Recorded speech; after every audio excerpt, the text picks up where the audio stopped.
Mag-iingat po tayong lahat, lalong-lalo na po sa mga nakamotor.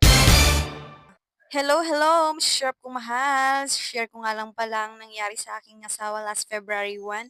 Ayan, naaksidente po siya, nagkabanggaan ng kolong-kolong.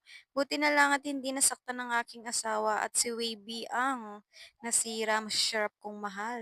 Aray ko! And sa tunay masyarap kong mahal, ngayon pa nga lang namin siya napapaayos after 6 months. Oh no! And siguro nauuna lang talaga ang needs kesa sa wants. At kahit ganun pa man, delay, pero babawi kami sa'yo, Wavy. Unti-unti ka na naming papapugiin. O, di ba? Sino ka doon? Maraming salamat nga pala sa pag-iingat sa aking Diyosawa.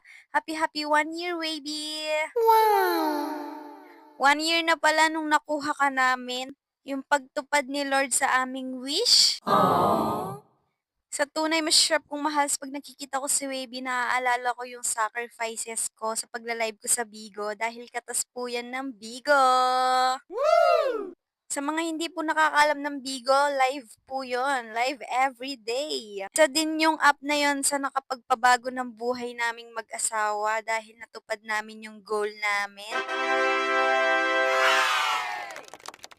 And sobrang laking tulong talaga ni Wavy sa'min, masyarap kong mahal.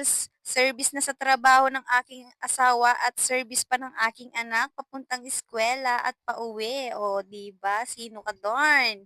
O siya, masyarap kong mahal. Hanggang dito na lamang ang aking video. Thank you for watching. Bye!